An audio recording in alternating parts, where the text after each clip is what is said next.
Assalamualaikum warahmatullahi wabarakatuh. Bismillahirrahmanirrahim. Alhamdulillah rabbil alamin. Wabihi nasta'inu ala umurid dunya waddin. Wassalatu wassalamu ala asyrafil anbiya wal mursalin, Sayyidina wa maulana Muhammadin wa ala alihi wa sahbihi ajma'in, amma ba'du. Bapak-bapak dan ibu jamaah Masjid Agung Jami' Malang yang dimuliakan oleh Allah Subhanahu wa taala, serta para pendengar Madinah di rumah yang berbahagia. Pada kesempatan yang berbahagia ini, marilah kita senantiasa bertasyakur, memanjatkan syukur kehadirat ilahi Rabbi Allah Subhanahu wa taala, di mana pada pagi hari ini kita sudah diberi kesempatan oleh Allah kemauan dan kesehatan sehingga kita sama-sama dapat menjalankan puasa untuk hari yang ke-18-nya insyaallah, dan kita bisa sama-sama sholat subuh secara berjamaah di Masjid Agung Jami' Malang ini. Karena saya yakin banyak teman-teman kita yang tidak diberi kesempatan oleh Allah, tidak diberi kemauan, sudah punya kemauan tapi tidak punya kesempatan, punya kesempatan tidak punya kemauan tapi tidak punya kesehatan. Oleh karena itu kita patut bersyukur bersama kepada Allah Subhanahu wa taala. Rasulullah pernah bersabda mungkin yang artinya begini: apabila seorang itu tahu akan pahala sholat subuh secara berjamaah dan sholat isya secara berjamaah, maka mereka akan mendatangi jamaah itu walaupun dalam keadaan merangkak. Alhamdulillah kita datang di Masjid Agung Jami' Malang ini bisa dengan kendaraan, bisa jalan kaki, dan mungkin pakai yang lain dengan tidak ada halangan suatu apapun. Salawat dan salam mudah-mudahan selalu tercurah kepada junjungan kita Nabi besar Muhammad sallallahu alaihi wasallam, para sahabat, pengikut-pengikutnya, termasuk kita bersama. Ibu bapak yang dimuliakan oleh Allah Subhanahu wa taala, di pagi hari ini saya kebagian judul aswaja yang paling benar. Jadi aswaja itu ya singkatan daripada ahli sunnah wal jamaah. Oleh karena itu pembahasan kita pada pagi hari ini akan saya balik, yaitu benar dulu baru nanti aswaja. Nah, benar itu apa? Ini. Jadi kadang-kadang menjadi persoalan kita biasanya tahu persoalan benar, kita bisa menyalahkan sesuatu kalau kita tahu kebenaran.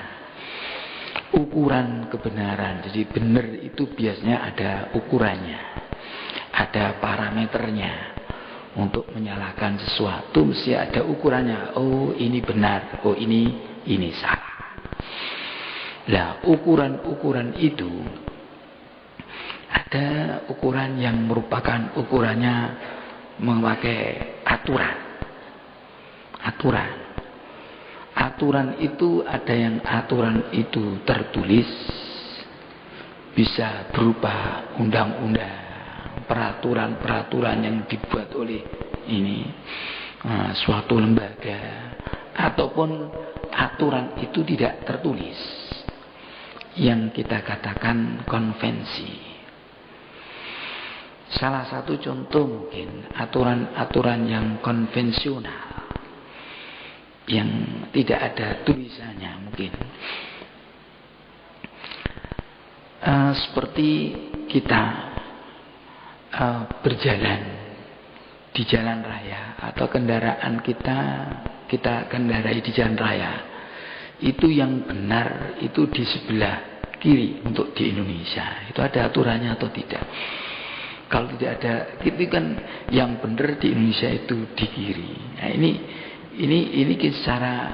secara mungkin konvensi ya begitu itu. Sejak dulu macam macam itu. Nah, ini sejak dulu macam itu.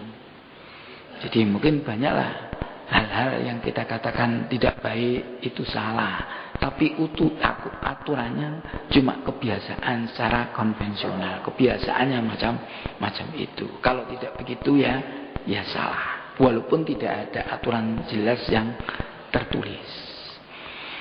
Kadang-kadang ada juga yang aturan yang tertulis juga. Nah, mungkin ada aturan atau kita punya lembaga. Punya ya lembaga pendidikan pokoknya. Kita buat aturan tata tertib. Nah, ini aturan.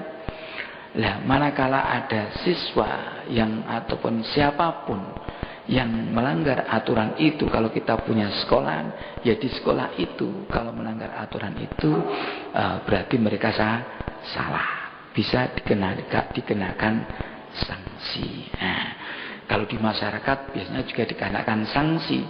Kalau aturan konvensional, ya sanksinya mungkin ya dikucilkan dari masyarakat. Ini.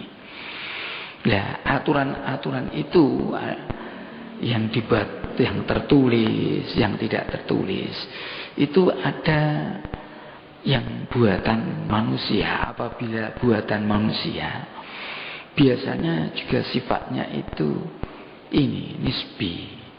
Tidak pasti benar, tidak nisbi.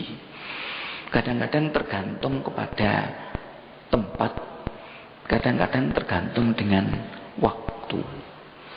Jadi aturan dibuat manusia itu benar dalam satu tempat, belum tentu benar di tempat yang lain.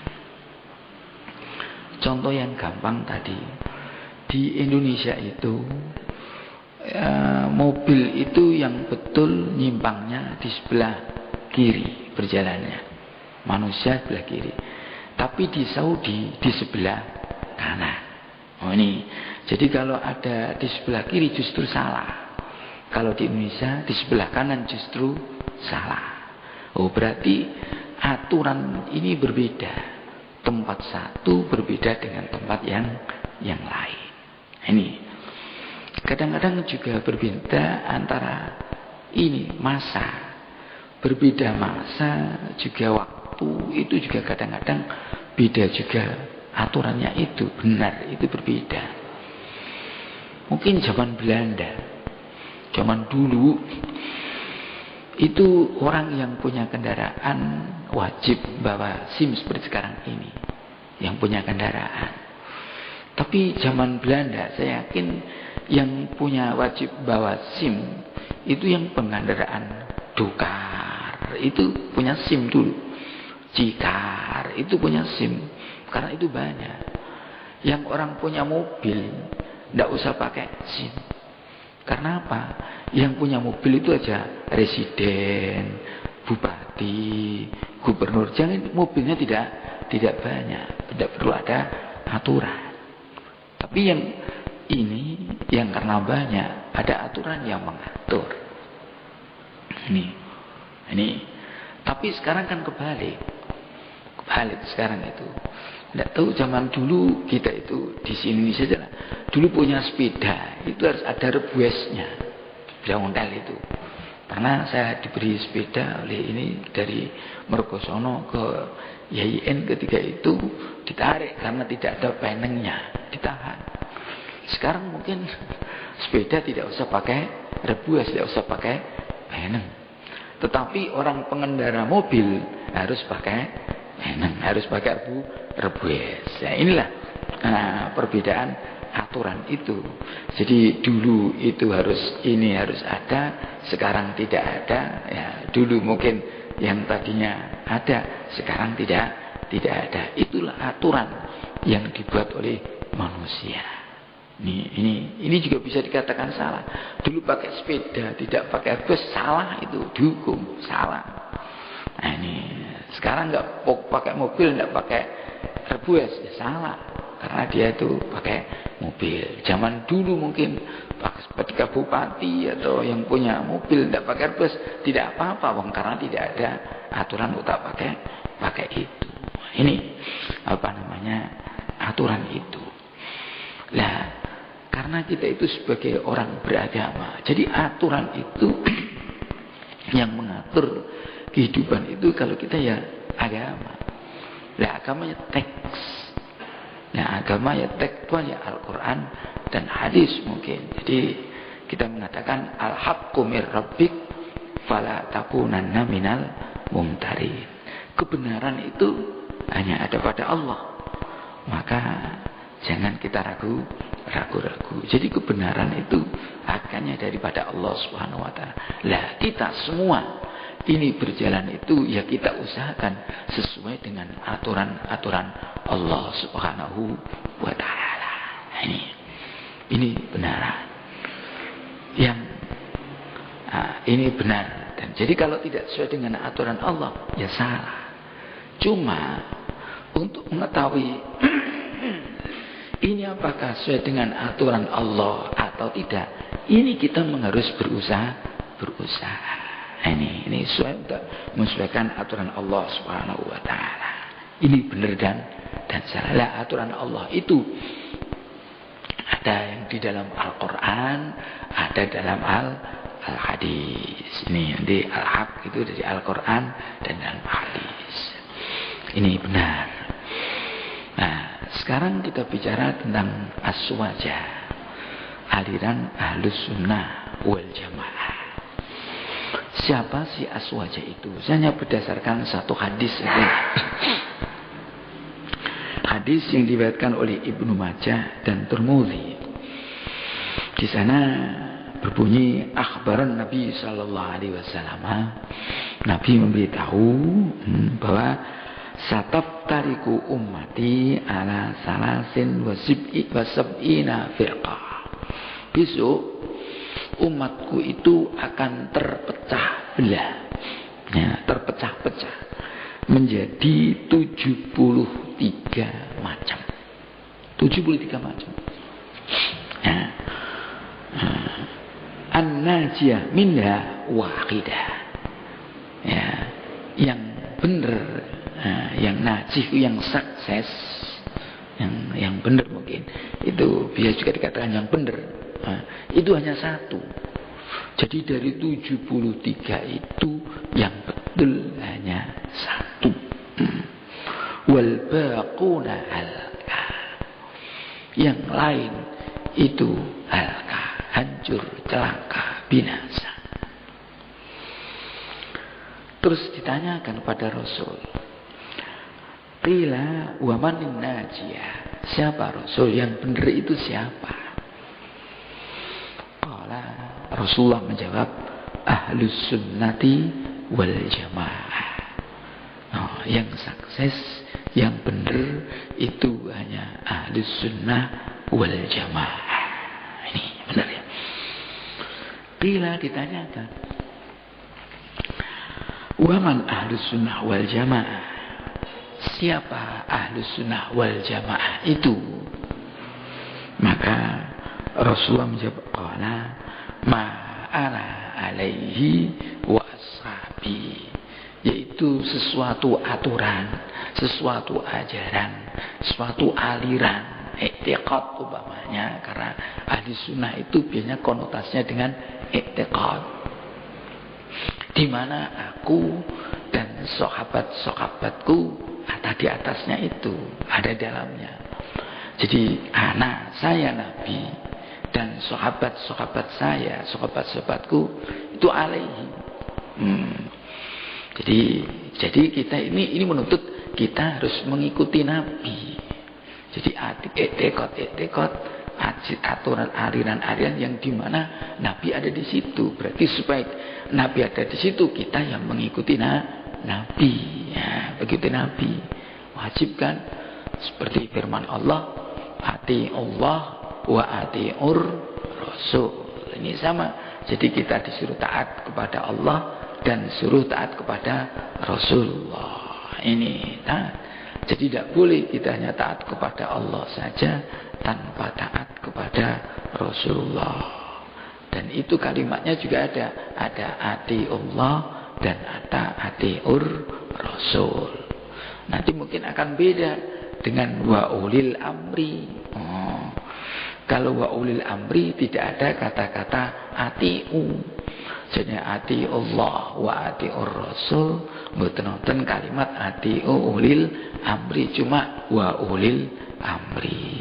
Nah ini ada yang menafsiri berbeda juga. Jadi ketaatan kita kepada Allah itu beda dengan ketaatan kita kepada ulil amri. Ketaatan kita kepada Rasulullah itu beda dengan ketaatan kita kepada ulil amri. Kalau ketaatan kita kepada Allah dan Rasul itu tanpa reserve. Tetapi ketaatan kepada kita kepada ulil amri ada qaidnya, ada takkidnya, ada catatannya. Manakala ini tidak menyuruh maksiat, karena ada hadis la ta'ata li makhluqin li maksiatil khaliq. Kita tidak boleh taat kepada manusia untuk hal-hal yang bertentangan dengan Allah Subhanahu wa taala.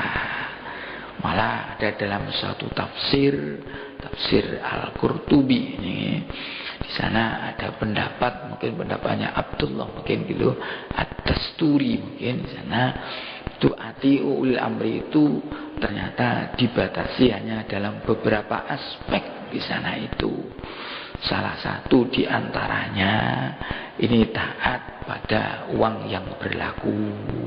Uang yang berlaku kerja di Indonesia, uang yang berlaku rupiah, kita harus ikut. Terus yang kedua, ukuran yang berlaku di Indonesia apa? Kalau panjang pakai meter, ya. Kalau meteran, senti, maka di sini tidak ada orang jual beli pakai ini berapa inci, tidak ada. Di sini ya, kalau beli kain mesti meteran, atau ini yang berlaku di daerah sini. Ya, kalau timbangan juga harus ikut. Kalau di sini itu timbangannya pakai gram, juga kalau nimbang juga pakai gram. Tidak ada timbangan pakai kati. Itu karena ada ati ulil amri.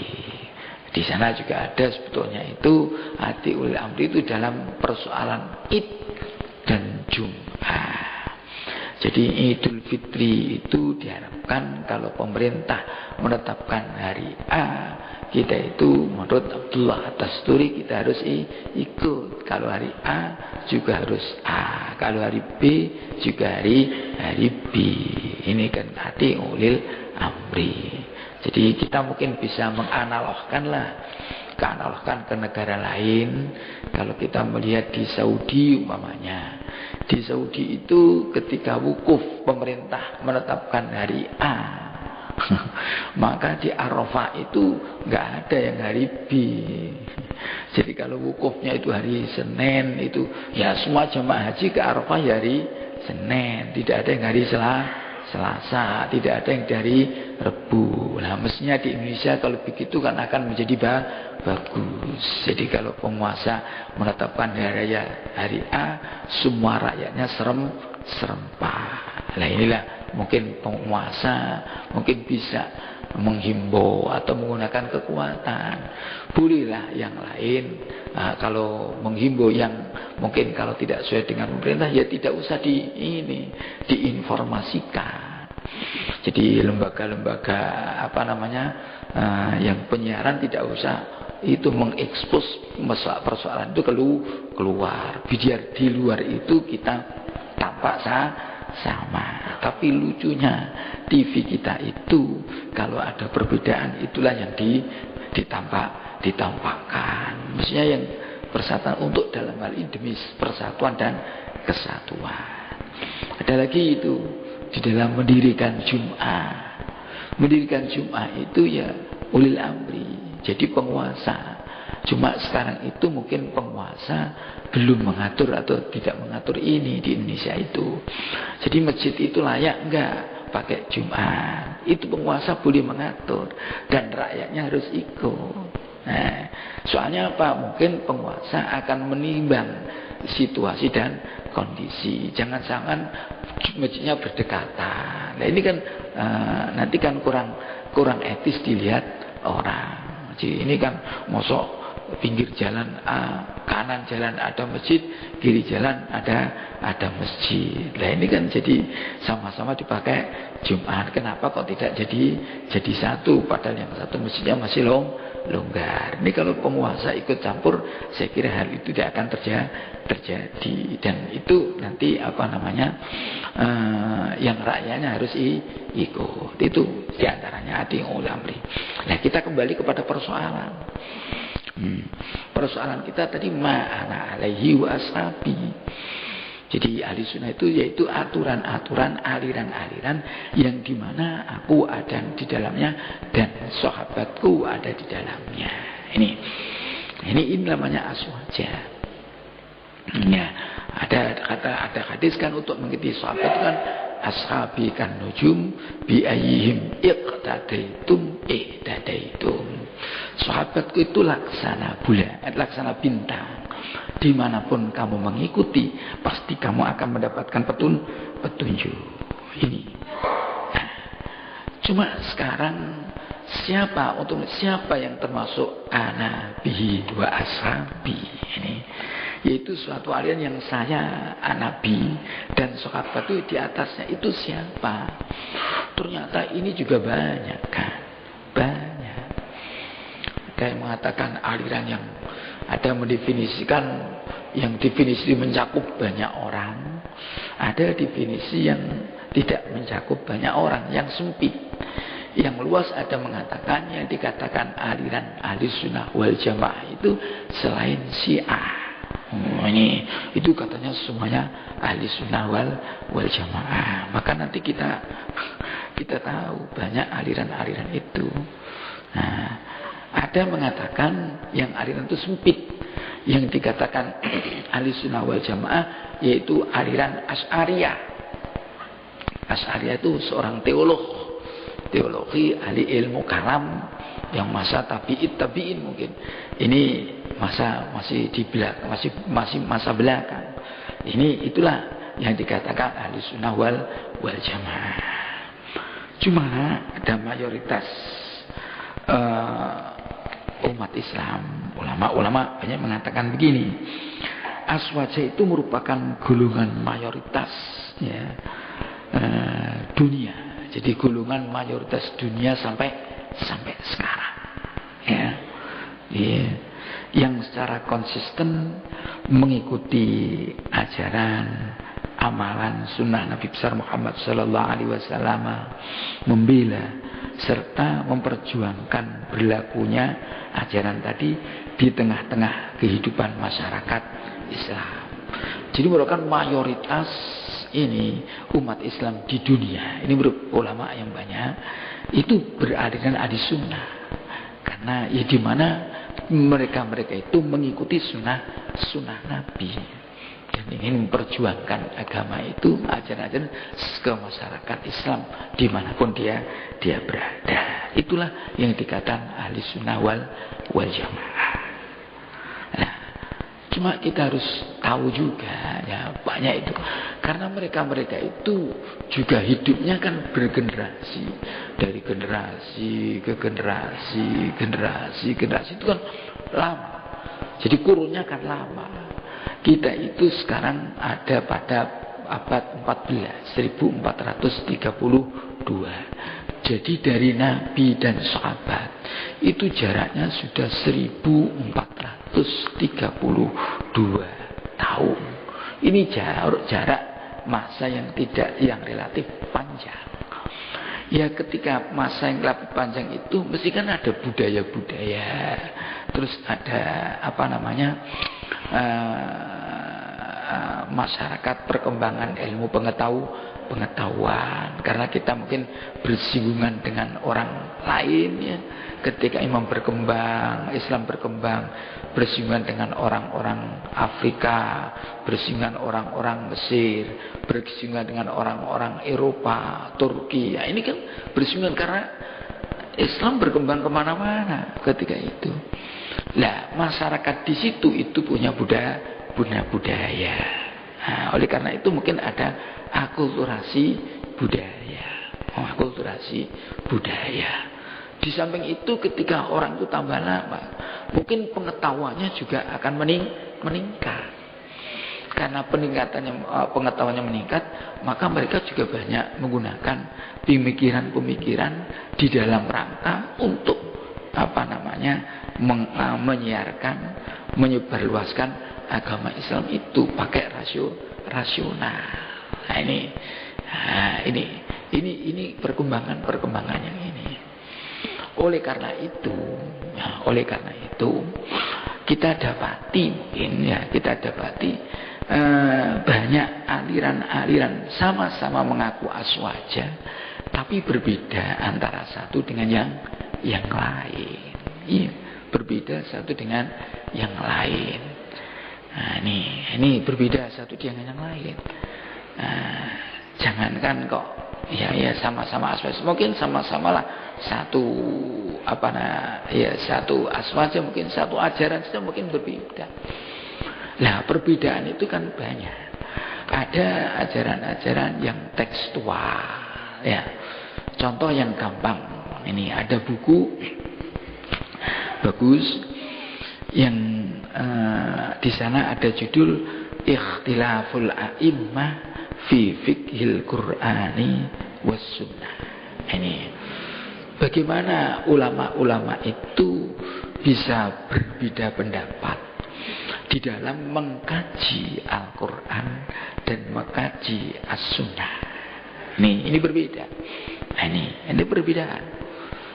Padahal Al-Qurannya itu juga satu. Al-Qurannya itu juga satu.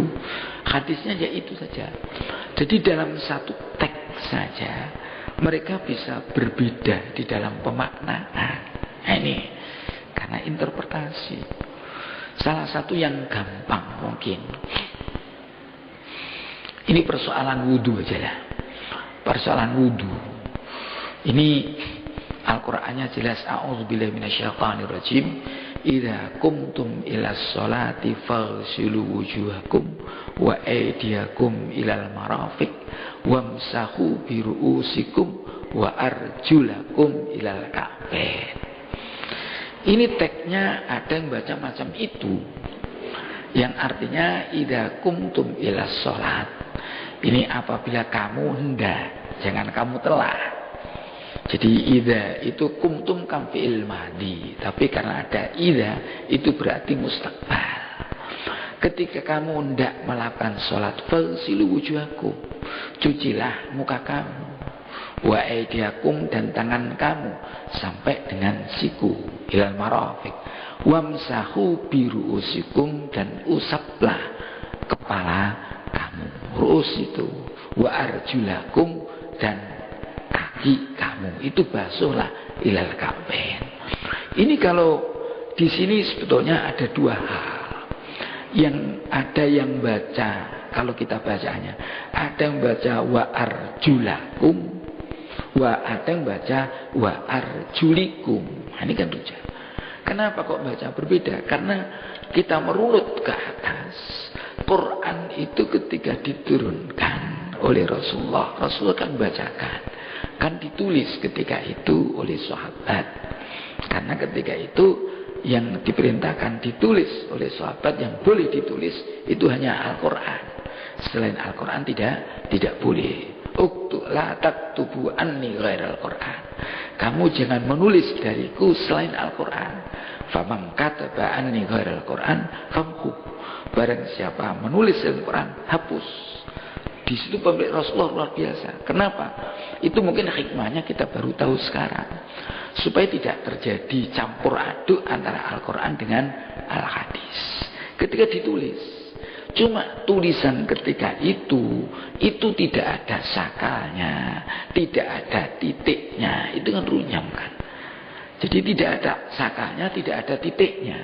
Jadi oleh karena itu untung dulu itu sahabat itu menghafalkan Quran. Ya, untung sahabat menghafal Quran. Jadi ide menuliskan Al-Quran itu baru ada ketika masa Abu Bakar Siddiq radhiyallahu anhu. Itu baru ada ide penulisan. Usulnya Umar bin Khattab. Ini supaya ditulis Al-Quran itu. Itu ketika ada kasus perang Yamamah, di mana di dalam perang itu banyak hufat yang wafat. Nah, untuk menjaga kelestarian itu diperintahkan untuk ditulis. Tadinya Abu Bakar juga tidak mau, karena dianggap bid'ah. Rasulullah dulu tidak menulis Quran. Quran itu enggak membukukan Quran, tidak dibukukan. Di Quran yang ditulis belum dibukukan seperti sekarang itu. Maka ketika itu Abu Bakar bersikukuh tidak mau membukukan Al-Quran, karena itu tidak dilakukan oleh Rasulullah, menganggap itu bid'ah. Tapi ketika argumentasi Abu Umar terus didukung oleh Ali, banyak sahabat, akhirnya maulah itu dikodifikasikan, dikumpulkan pada masa Abu Bakar. Nah, ketika sudah selesai, belum sempurna, ketika sampai Abu Bakar wafat, kodifikasi itu dialihkan ke tangan istri daripada Rasulullah, putra Umar, itu Hafsah. Umar, pada masa Umar tidak ada usaha lagi, nggak ada usaha lagi, ada pada masa Utsman bin Affan untuk menyempurnakan itu. Makanya dikatakan mushafnya mushaful imam, mushaf yang sebagai rujukan. Ketika itu tidak ada sakal, tidak ada titik. Sakal titik itu baru ada kemudian Abu Aswad Ad-Du'ali itu ketika membaca Quran keliru. Nah, ini kelirunya karena fatal. Ketika itu baca innallaha bari'un minal musyrikina wa rasulih.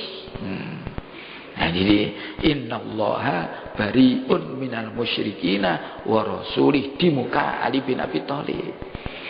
Loh, kalau Allah, dan artinya innallaha, sesungguhnya Allah itu bari'un, tidak mau mengurusi.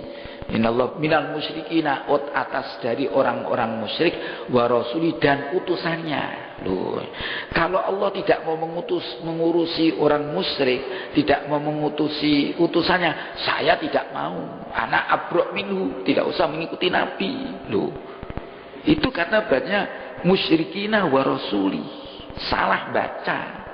Nah, terus dibetulkan oleh ahli, keliru bacanya, bukan innallaha bari'un minal musyrikina, bukan wa rasulih, tapi wa rasuluh boleh, wa rasulah boleh. Nah, ini atafnya kemana? Atafnya harus kepada ismu inna, itu ilmu nahu nanti ada. Loh, terus ditulislah ilmu nahu. Wah, ini juga itu. Ini kebetulan artinya salah. Ini juga salah baca, berbeda bacaan.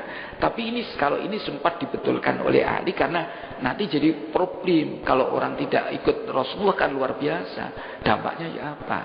Tapi dalam kasus wudu itu tidak. Innal falsilu famsahu biru'usikum wa arjulikum. Kalau li saja diusaplah kepala kamu, diusap ini, wa arjulikum, dan kaki kamu. Jadi mungkin ada akhiran yang ini jadi berbeda. Ketika kaki tidak usah dibasuh, tapi diusap, karena bacanya beda, wa arjulikum. Nah, ini juga masih kelompok ini kan susah, karena beda baca. Nah, ini karena perbedaan macam itu. Ini ada juga wamsahubi. Ba itu artinya apa? Ba itu ada ba ziyadah atau ba tabidiyah. Punya makna. Ada mengatakan tambahan itu, karena bahasa Arab itu enggak ada. Kalau masahabi enggak ada.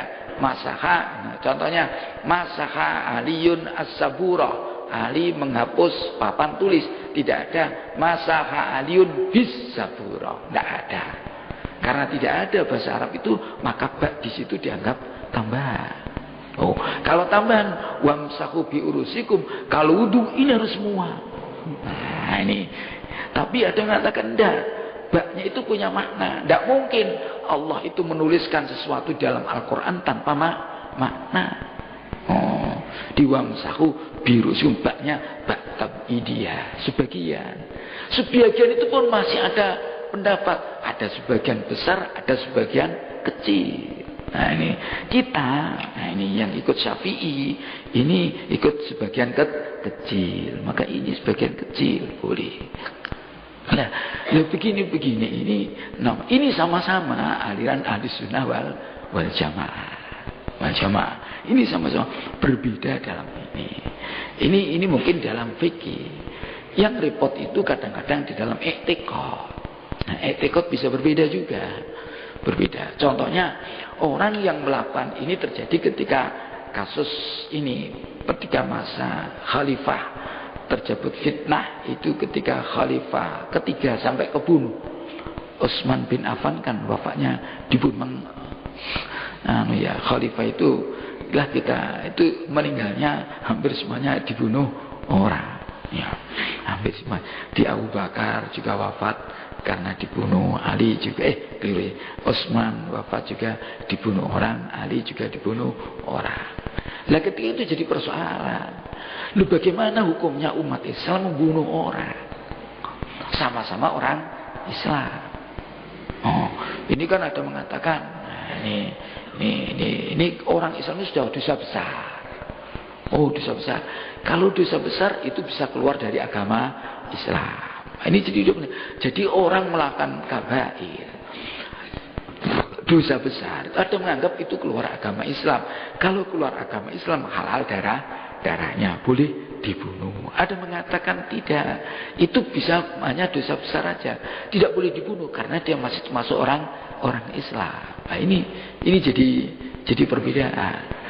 Nanti kalau ini jadikan i'tiqad, jadi diyakini. Ya, keyakinan itu kadang-kadang akhirnya punya dampak juga pada persoalan tasrih, syariat, fikih. Kalau dia termasuk orang non kafir, keluar Islam, berarti kalau meninggal nggak usah dikafani. Ini kan jadi persoalan-persoalan fikih itu. Nah, disinilah kadang-kadang timbul perbedaan antara sama-sama aliran ini.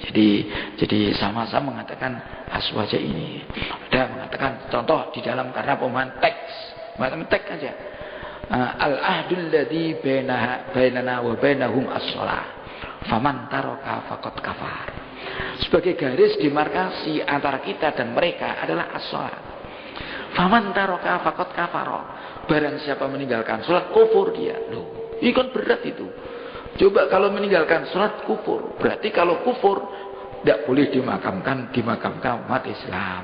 Kalau mati tidak usah dikafani, tidak usah disolatkan. Ini tidak usah dimandi karena termasuk orang kafir. Itu dalam pemaknaan teks itu.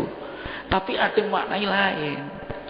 Jadi al-ahdul ladzi bainana wa bainu as-shalat. Faman taraka barang siapa meninggalkan salat dengan catatan dia meyakini bahwa salat itu tidak wajib, kafir. Jadi kalau dia meninggalkan salat saja masih meyakini bahwa salat itu wajib, maka dia tetap tidak kafir, cuma dosa. Jadi dosa dia itu tidak menyebabkan dia kafir. Berarti kalau ada orang seandainya meninggal dunia tanpa melakukan sholat, itu dilihat aja, ini ada masih dianggap Islam, maka dikafani, dimandikan, dikafani, disolatkan, ditanam mujur ngalor. Nah ini dulu yang dilakukan oleh ulama-ulama kita dulu. Dakwah, dai, wali-wali ketika dakwah Islam di Indonesia itu pakainya metode ini pendekatannya. Coba kita bayangkan. Nah, wali dulu datang di Indonesia. Indonesia itu sudah ada umat beragama. Sudah ada agama. Datang di Indonesia itu Islam datang itu memang luar biasa. Luar biasa. Tanpa mengadakan, tanpa terjadi pertumpahan darah sedikit pun tanpa terjadi. Itu Islam datang di Indonesia itu. Nah, dia hanya akulturasi aja karena dai-dai yang bijak. Yang banyak dai-dai di Indonesia itu min itratin nabi. Jadi kita iki untung. Jadi yang mendakwai Islam di Indonesia itu yang kebanyakan adalah keturunannya nabi. Ini sebenarnya kita lihat aja wali-wali itu hampir semuanya saya. Nah ini, beliau ketika dakwah itu bijak sekali. Yang didakwahkan dulu ya mungkin ada syariat, tapi beliau ingin membuat budaya yang sekarang kita akui semua, yaitu budaya perawatan jenazah. Ini sekarang jadi budaya di Indonesia. Jadi orang ketika meninggal dunia, yang dicari pertama siapa? Pak Mudin untuk mengurusi. Bagaimana mengafani, memandikan, carikan. Walaupun orang itu belum sholat, tidak puasa, belum haji, lakonannya jelek-jelek itu. Tetapi ketika dia meninggal dunia, yang dicari dulu Pak Mudin. Oh, ini jangan dikira suatu hal yang gampang. Merubah budaya dari dulu orang meninggal tidak diapa-apakan, sekarang meninggal dimandikan, dikafani. Walaupun itu dilakukan oleh orang-orang yang mungkin sudah hanya mengaku Islam dalam KTP. Ini tugas kita. Jangan dianggap tugasnya wali dulu kurang sempurna. Ya kita yang harus menyempurnakan tugas-tugas ini. Itulah dakwah mereka itu luar biasa di dalam hal ini. Ya, jadi alkulturasi budaya ini.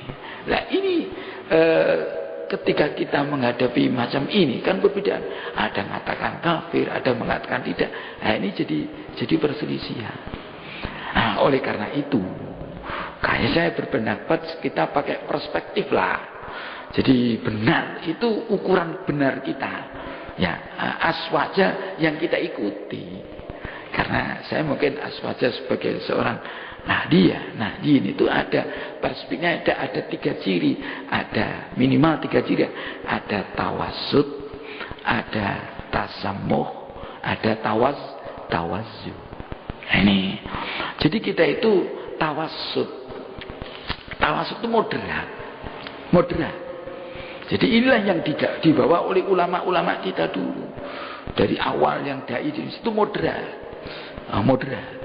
Karena ini mungkin karena dulu itu tidak banyak disampaikan, banyak aliran baru yang ini ekstrim itu. Kalau kita dulu moderasi. Ini moderat itu tidak tataruf yang tasyadud, tidak tataruf yang tasahul. Tidak sulit kalau tidak begini, tidak. Kalau pokoknya semuanya boleh. Ya, ini kan aliran kita. Jadi kita itu ada di tengah-tengah, tidak ekstrim kanan dan tidak ekstrim kiri. Kita itu ada di tengah-tengah. Maksudnya tidak bolehlah mengatakan kalau kita tadi semacam orang yang meninggalkan sholat, apa itu kafir, kita menganggap tidak. Tidak. NU tidak menganggap kafir. Manakala KTP-nya dia dilihat aja, KTP-nya Islam atau tidak. Jadi karena kita formalitas kan, yang dilihat juga itu. Lah tugas kita, nah ini jangan terus berhenti. Tugas kita itu menyadarkan mereka yang semuanya yang sudah mengaku Muslim, mari kita ajak untuk melakukan keislaman. Ini dalam ini kita tawassut.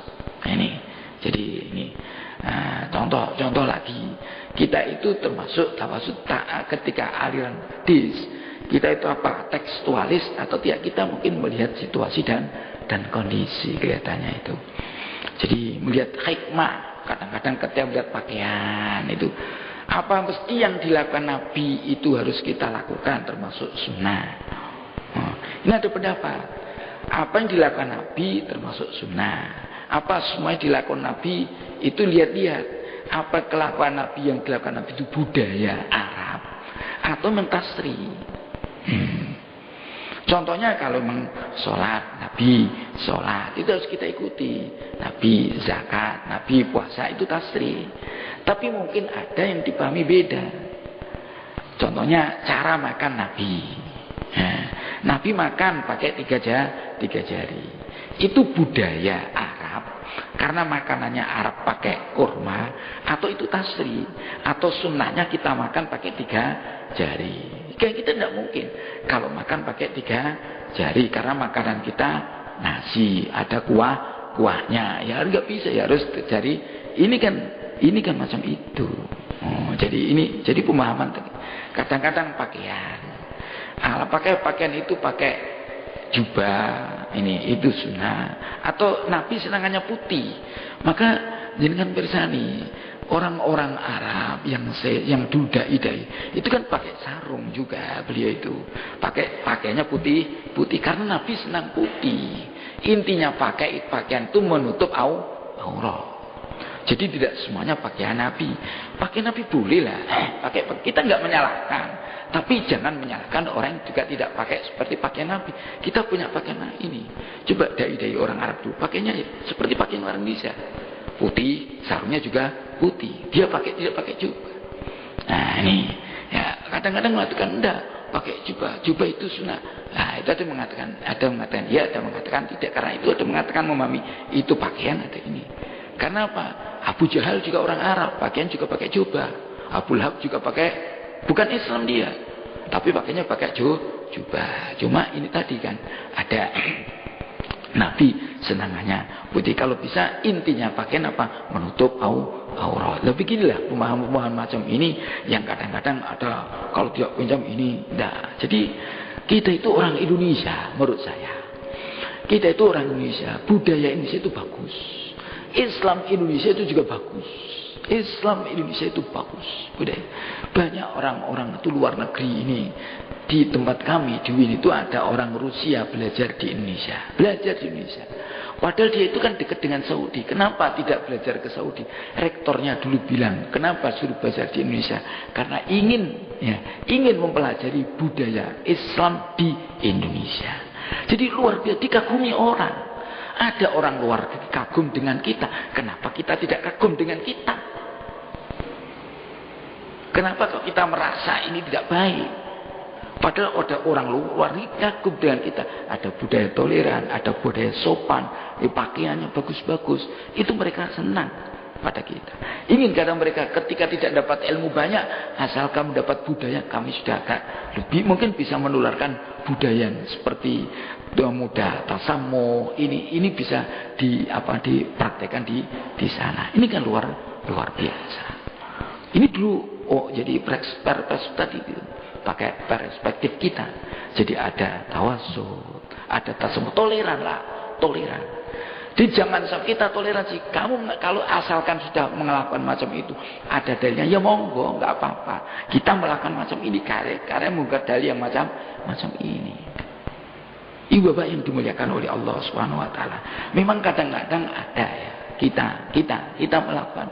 Ada hadisnya, tapi kita tidak melakukan hadis itu. Kita tidak melakukan. Contohnya apa? Ada syariatnya, ada, tapi kita tidak lakukan. Contohnya jamak karena hujan. Di zaman Nabi itu ada jamak karena hujan.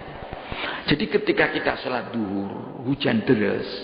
Ketika sampai salam masih hujan, kita boleh jamak ngasar. Di jamak, di duhurnya di masjid itu, ngasarnya juga di masjid sama-sama 4 rakaat. Jamak. Terus pulang. Ketika pulang ya sudah, nanti nggak usah kembali ke masjid, sudah jamak. Itu dulu itu ada, fikihnya ada. Kitab ada menjelaskan macam itu. Tetapi ulama-ulama Indonesia tidak menjalankan itu. Karena apa? Ada alasannya. Kenapa Nabi melakukan macam itu? Dulu itu di Mekah itu namanya masjid tidak pakai atap. Kalau hujan kehujanan. Orang dulu pakaiannya 2. Iya kan? Jangan bersani ketika Fatimah dengan Ali kan pernah itu di hadis di kitab itu. Jadi Rasulullah mau ke rumahnya Fatimah. Tok siapa? Ayahmu enggak boleh, siapapun enggak boleh masuk ke sini loh. Bapaknya itu loh, Nabi Muhammad Rasulullah mau masuk ke rumahnya Aisyah ditolak, enggak boleh. Fatimah ditolak. Enggak boleh masuk. Nah, kenapa? Ketika itu Fatimah enggak pakai pakaian. Coba. Di rumah enggak punya pakaian. Pakaiannya satu dipakai oleh Ali belanja. Pakaiannya Ali dikumbah kotor. Coba. Kan sederhana sekali. Itu baru dijelaskan. Lah itu juga begitu. Orang dulu pakaiannya 2. Kalau nanti kehujanan, pulang ganti. Sini hujan lagi, habis pakaiannya. Jadi ketika pulang biar ganti, pakaian dipakai langsung di rumah saja. Tidak usah ke masjid. Lah sekarang masjidnya deket-deket. Ada payung, ada ini. Untuk apa kita jamak? Jadi itu ada yang dulu ada, sekarang tidak ada. Itulah mungkin cara kita memahami itu. Jadi ada tawasud, ada kalau mau terus ya tasamu gitu ya, ada tasamuh, kita toleran, jangan menyalahkan orang. Itu kita punya dalil kok bisa. Kadang-kadang kita itu membela diri kan karena disalahkan orang. Ya. Terus ada tawazun, keseimbangan di dalam beragama itu seimbang. Jadi jangan sampai kita itu sangat ini ya, tidak memperdulikan badan, nggak boleh lah antara hakullah karena hakul Adam ini sama. Ini kan pernah ada cerita ya. Zaman dulu ada sahabat sowan kepada Aisyah, tanya, "Bagi Aisyah, bagaimana sih ibadahnya Rasul?" Dijelaskan. "Oh, Rasulullah kalau ibadah begini. Oh, kalau sholat lamanya bukan kepala." Ini kan lamanya bukan kepala. Sholat surat baca surat Al-Baqarah lama kan Nabi itu. Tidak seperti kita semalaman sholat. Nah, ini akhirnya terus sahabat itu ini berbicara menjadi tiga. Nah, tiga ada mengatakan ya, yang satu sisi mengatakan ginilah, demi Allah mulai sekarang saya tidak akan setiap siang saya akan selalu puasa lah supaya saya nanti bisa ibadahnya seperti Nabi. Yang satu sisi adalah nanti setiap malam saya tidak akan tidur, saya gunakan untuk sholat supaya saya sampai bisa menyamai Nabi. Yang satu sisi adalah saya tidak usah nikah karena mengurusi orang lain itu menghabiskan waktu, saya gunakan waktu kita untuk ibadah. Nah, ini coba akhirnya terus beberapa saat kemudian ketahuan Nabi. Loh, apakah kamu mengatakan begini? Iya ya Rasulullah. Oh, jangan. Kata Rasulullah, "Inni la akhsyakum wa atqakum billah." Saya itu orang yang paling takwa kok dari antara kamu kepada Allah. Saya orang yang paling takut di antara kamu kepada Allah. Tapi walakinni asumu wa uftiru wa anamu wa atazawwaj. Tapi saya juga tidur, saya makan, juga minum, juga nikah. Inna li badanika alaika haqqan. Sungguhnya pada badanmu ada kewajiban atas kamu. Jadi kita itu wajib menjaga badan kita. Tidak boleh kita itu over ibadah, tidak boleh ada ini. Ini kan luar biasa Rasulullah itu. Jadi ada keseimbangan dari ini. Inilah semuanya ajaran-ajaran yang ada pada Ahlussunnah wal Jamaah. Yang benar mana? Nah, ini kalau jangan ikut tawa ya tadi, sebetulnya sama-sama yang betul itu asalkan sesuai dengan aturan, karena kita sebagai etikot aturannya Al-Quran dan Al-Hadis. Cuma teks Al-Quran dan Al-Hadis itu banyak interpretasi, ada yang ditafsiri, ada yang pemaknaan itu. Nah, karena perbedaan pemaknaan itu kadang-kadang berbeda di dalam penafsiran. Jadi kita penafsiran itu berbeda di dalam persoalan ini aktivitasnya kadang-kadang berbeda satu dengan yang lain. Lah, kita sebagai orang-orang yang nahdien itu ada ditambahi pedoman kita, ada tawassut, ada tasammuh, dan ada tawazun, ada kemoderasi ya, ada toleransi, dan ada keseimbangan. Pokoknya mungkin di dalam surat Al-Baqarah itu ada kan indikasi teman kita, a'udzubillahi minasyaitonirrajim, fa in tabu wa aqamus shalah wa atawuz zakah fa ikhwanukum fiddin. Satunya fa in tabu wa aqamus shalah wa atawuz zakah fakhallu sabilahum. Kalau mereka sudah tobat, baca syahadat, maksudnya tobat mil kufur, wa aqamus shalah, melandirikan salat, wa atawuz zakah, salatnya sama dengan kita, sama-sama 5 zuhur 4 rakaat, subuh 2 rakaat, maghrib 3 rakaat, asar 4 rakaat, isya 4 rakaat, itu teman kita. Nah, mengenai ada yang dikit-dikit berbeda, itu persoalan khilafiyah. Itu ikhwanukum fiddin. Jadi teman kita. Terus teks tadi fa in tabu aqamus shalah wa atu fakhallu sabilahum. Ini maksudnya suruh membebaskan. Jadi ketika dalam perang kok dia sudah baca syahadat, sudah aqamus shalah, sudah menunaikan zakat, bebaskan mereka. Hak mereka sama dengan hak orang Islam, kewajiban mereka sama dengan kewajiban mereka. Itulah mungkin sedikit yang kita sampaikan. Jadi oleh karena itu kita itu kan terkenal orang tidak pernah menyalahkan orang asalkan dia itu tidak sudah ada aturannya. Tapi kita punya pedoman. Pedoman kita A, B, C kita yakini.